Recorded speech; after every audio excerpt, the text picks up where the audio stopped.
সিলেটের উজানে পানি কমলেও বেড়েছে মধ্যাঞ্চলে। জেলার জকিগঞ্জ, কানাইঘাট, বিয়ানীবাজারে পানি বেড়েছে, তবে নগরের বন্যা পরিস্থিতি অপরিবর্তিত রয়েছে। সিলেট বিভাগীয় প্রতিনিধি ওয়েস খসরুর তথ্য ছবিতে বাকিটা জানাচ্ছেন Masum আলিসা। Walton air conditioner exchange অফারে স্প্লিট এসিতে 23,000 টাকা পর্যন্ত নিশ্চিত ছাড়। সিলেট নগরে বন্যা পরিস্থিতি অপরিবর্তিত রয়েছে।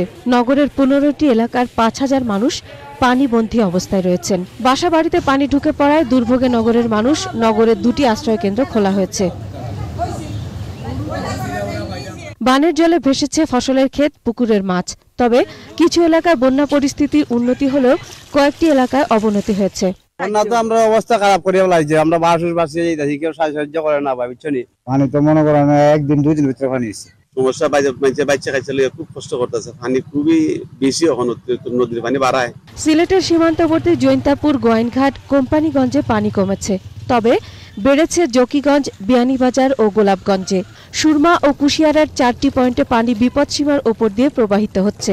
পানিবন্দী অবস্থায় রয়েছেন অন্তত 6 লাখ মানুষ।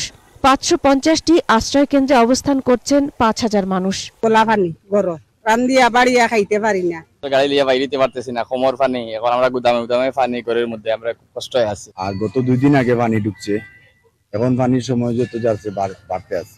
এদিকে সিলেট সিটি কর্পোরেশন ছাড়াও জেলার 7 উপজেলার 68টি ইউনিয়ন বন্যা কবলিত হয়েছে বলে জানিয়েছেন জেলা প্রশাসনের কর্মকর্তারা। মাসুম আলিসা, 21 টেলিভিশন।